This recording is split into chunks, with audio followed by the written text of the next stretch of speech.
ঢাকার বুকে জমি কিনছে। কয়েকদিন পর খবর নেয়া দেখা গেল ওই সন্তানের বাবাই গল্প করে আমার ছেলে কানাডায় বাড়ি করছে। এবার চাষটনে বৈশা বৈশা আলোচনা করে, আফসোস করে, সবাই চা খায় আর আলোচনা করে, শুনছনি অমুকের পোলা অমুক সচিবালয়ে চাকরি করে এত টাকার মালিক হয়ে গেল, অমুকের ছেলে অমুক নেতাগিরি করে রাজনৈতিক দল করে এত টাকার মালিক হয়ে গেল।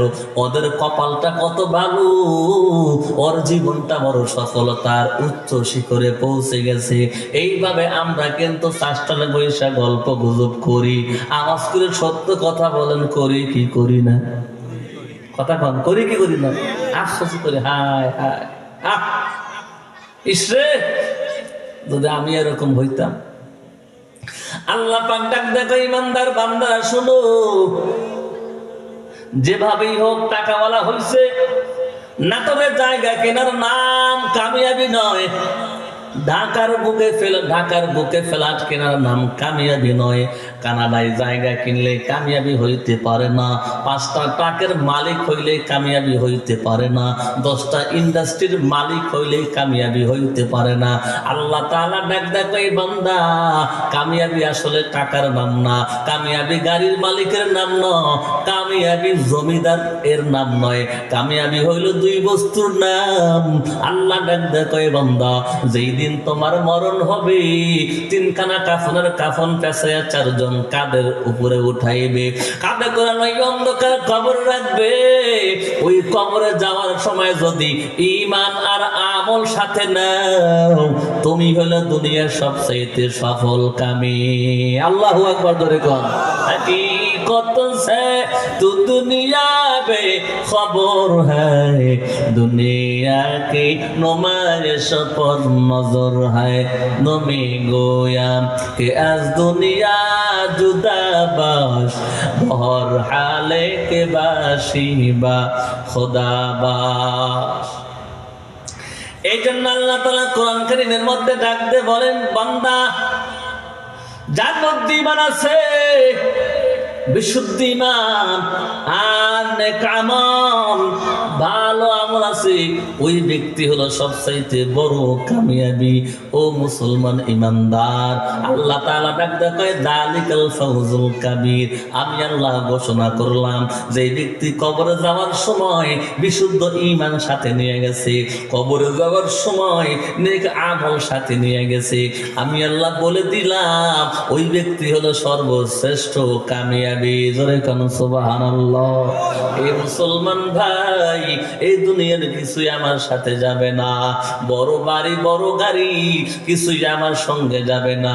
ঈমানের দাম এত বেশি, কোন বান্দা কোন বান্দি 70 বছর পর্যন্ত আল্লাহর সাথে শিরিক করেছে, কুফরি করেছে, মুশরিক ছিল, হিন্দু ছিল, বৌদ্ধ ছিল, একবার যদি লা ইলাহা ইল্লাল্লাহ বলিয়া ইসলাম গ্রহণ করে, আমার নবী বলে আল্লাহ তার অতীত জিন্দেগির সব গুনাহ মাফ করে দেয়। ঈমানের দাম এত বেশি। ঈমান ঈমান আমার 60 বছর জীবন নাফরমানি করলাম, 60 বছর জীবন আল্লাহর সাথে শিরিক করলাম। আমি যখন আশহাদু আল্লা ইলাহা ইল্লাল্লাহ ওয়া আশহাদু আন্না মুহাম্মাদান আবদুহু ওয়া রাসূলুহু বলে ইসলাম গ্রহণ করলাম, নবীজি বলে তার জীবনের সব গুনাহগুলো মাফ হয়ে যায়। আমরা এই ঈমানের কদর বুঝি না, কারণটা হলো আমার বাবাও মুসলমান ঈমানদার, আমার মাও মুসলমান ঈমানদার, যেই দেশে জন্ম নিয়েছি মুসলমান ঈমানদার অধ্যুষিত দেশ, যেই এলাকায় জন্ম নিয়েছি মুসলমান ঈমানদারের দেশ, যেই সমাজে জন্ম নিয়েছি মুসলমান ঈমানদার, যেই পরিবেশে জন্ম নিয়েছি মুসলমান ঈমানদার। এই জন্য আমরা ঈমানের গুরুত্ব বুঝি না। কথা ঠিক না ঠিক? ঈমান আসলে কত দামি, ঈমানদারা পায় নাই। ওই ঈমান তাদেরকে কুরায়া দিতে হয়েছে, তাদের কত কষ্ট করতে হয়েছে। আমরা ঈমান কুরায়া নেই নাই, আল্লাহ আমাদের জন্মগতভাবে ঈমান দিয়ে দিছে। আল্লাহু আকবার জোরে কোন। ঈমানদারের দাম কত বেশি। আল্লাহ পাক ডাক দেখায়, ও বান্দা, ওই আসমান আর এই জমিনের মধ্যে যত জায়গা ফাঁকা, এই ফাঁকা জায়গায় একজন ইমানদার বান্দা যখন সকালবেলা পান্তা ভাত খাইলো অথবা এই শীতের মধ্যে করকা ভাত খাইলো, আপনাদের এলাকায় রসুন পাওয়া যায়, রসুনের কাঁচা পাতা দিয়া সকালবেলা রাত্রে রাখা ভাত যদি মাখায়া খায় কত স্বাদ লাগে, লাগে কি লাগে না?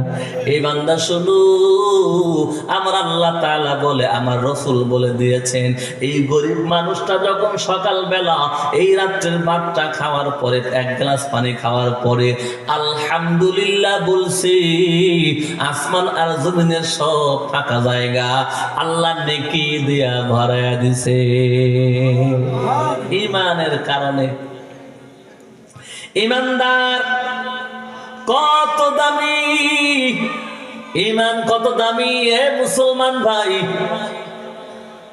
কোরআনুল কারীমের মধ্যে সূরা তাহরিমের মধ্যে একটা ঘটনা পড়লাম, একটা ছোট্ট আয়াত আমি কোরআন থেকে বলছি। আল্লাহ রাব্বুল আলামিন এই দুনিয়ার মধ্যে কাফেরদেরও পাঠাইছেন, মুমিনদেরও পাঠাইছেন। কাফেরদের জন্য জাহান্নাম, মুমিনদের জন্য জান্নাত, ঠিক না বেঠিক? ফারিকুন ফিল জান্নাতি ওয়া ফারিকুন ফিস সাঈর। একদল জান্নাতে যাবে আর একদল জাহান্নামে যাবে। ঈমান যাদের থাকবে ওদের নেক আমলের মূল্যায়ন করা হবে, যাদের ঈমান নাই ওদের নেক আমলের কোনো মূল্যায়ন নাই। কেমন করে? আশরাফ আলী থানভী রাহমাতুল্লাহি আলাইহি একটা ঘটনা লিখছেন কিতাবের মধ্যে। আল্লাহর এক বান্দা হিন্দু, নাম ওর গণেশ চন্দ্র। কি নাম? গণেশ চন্দ্র। এই গণেশ যেদিন মারা যাবে, গণেশ আর পাশে এক মুসলমান, তার নাম হলো আব্দুর রহমান। আব্দুর রহমান আর গণেশ একসাথে ব্যবসা বাণিজ্য করে, একসাথে হাট বাজার করে, প্রতিবেশী, মাশাআল্লাহ, বাধা নাই, বিবাদ নাই, মোটামুটি সমঝোতার মধ্য দিয়ে চলে। আব্দুর রহমানের পোলাও হলো 3টা, গণেশের পোলাও 3টা। আব্দুর রহমানের বাড়ির সামনে বিশাল বড় পুকুর, গণেশের বাড়ির সামনেও বিশাল বড় পুকুর। গণেশের একটা পুকুর আছে বড় পুরাতন, আব্দুর রহমানের একটা পুকুর আছে বড় পুরাতন। আব্দুর রহমানের পুকুর, এই পুকুরের মধ্যে বিশাল বড় একটা কাতলা আছে, 5 বছর বয়সের। জোরে কোন কয় বছর? 5 বছর। কিন্তু গণেশের পুকুরের মধ্যে বড় কাতলা নাই, এটা আপনাদের মাথায় রাখতে হবে। এবার যখন ইন্তেকাল করবে, দুইজনই অসুস্থ, গণেশও অসুস্থ, মুসলমান আব্দুর রহমান অসুস্থ। আব্দুর রহমান ডাক দেখায়, ও আমার সন্তানেরা, আমি মনে হয় মরিয়া যাবে, আমি কিছু খাইতে চাই। ছেলেরা কয় কিছু খাইবেন নি? কয় হ। কিছু খাইতে চান নাকি? কয় খাইতে চাই। কয় কি খাইতে মনে চায়? আব্দুর রহমান ডাক দেখায়, জাইতুন তেল দিয়ে রুটি ভাজবা, পরোটা ভাজবা, পরোটা ভেজে আনবা জাইতুন তেল দিয়া। কয় জাইতুন তেল কই পাবো? আব্দুর রহমান কয় 2015 সালে হজ করতে গেলাম, হজে গিয়ে একটা বোতলে জাইতুন তেল আনছি, ওই দেখবা আলমারির মধ্যে আমার জাইতুন তেলের বোতল আছে, ওই বোতলের তেল নিয়ে একটা পরোটা ভাজবা তোমরা জাইতুন তেল দিয়া। এটা যদি খাইতে পারি আমার মনের আশা পুরা হয়ে যাবে। এরকম বলে কি বলে না? কি কয় না যে আমার এটা খাওয়াও, ওটা খাওয়াও। ওদিকে গণেশ তার ছেলেদেরকে ডাক দেখায়, শোনো, আমি মনে হয় মারা যাব, আমার এই পুকুরের মধ্যে তোমরা জাল নামায়া দাও। আমার যে 5 কেজি ওজনের কাতলা মাছের মাথা খাইতে মন চায়। কয় কেজি? 5 কেজি ওজনের কাতলা মাছের মাথা আমার রান্না করিয়া দাও। এদিকে গণেশের পুকুরের মধ্যে 5 কেজি ওজনের কাতলা মাছ নাই, আছে কার পুকুরে? আব্দুর রহমানের পুকুরে। আল্লাহ পাক ফেরেশতাকে ডাক দেখায়, ফেরেশতা, মুসলমানের ওই পুকুর থেকে 5 কেজি ওজনের কাতলা মাছটা ওর পুকুরে দিয়ে দে। এই পুকুরে দিয়ে দিল, মাছ ধরলো, হ্যাঁ বিশাল বড় ওজনের 5 কেজি ওজনের কাতলা মাছ। এবার মাথাটা রান্না করে গণেশকে খাওয়াইয়া দিল, গণেশ ইন্তেকাল করলো। এদিকে আব্দুর রহমান খাইতে চাইছে হলো জাইতুন তেল দিয়া একটা রুটি বা পরোটা, মনে আছে?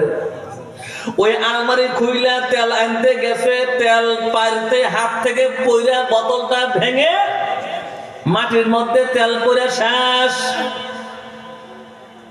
ফেরেশতারা ডাক দেখে আল্লাহ, এদিকে গণেশ ইন্তেকাল করলো, আব্দুর রহমানও মারা গেল। ফেরেশতা ডাক দেখে মাওলা বুঝলাম না, গণেশ কোনদিন আপনারা সেজদা করলো না, কোনদিন আপনারা ডাকলো না, আপনারা মানলো না, বিশ্বাস করলো না। মৃত্যুর আগে তামান্না করলো কাতলা মাছ খাবে, ওর পুকুরে কাতলা মাছ নাই, অন্যের পুকুর থেকে তুমি কাতলা মাছ আমাদের দিয়ে দেওয়াইলা, বিষয়টা উল্টা হয়ে গেল না?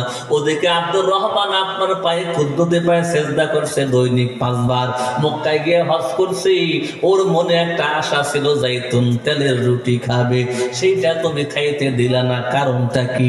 আল্লাহ তখন ডাক দেয়, ফেরেশতা আমার আব্দুর রহমান হলো মুসলমান, ইমানদার।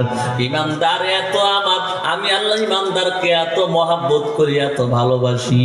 ইমানদার বান্দা কিছু কিছু গুনাহ খাতা জীবনে করছে, এই গুনাহ নিয়ে যদি কবরে যায় তাহলে কবরে আযাব হবে, জাহান্নাম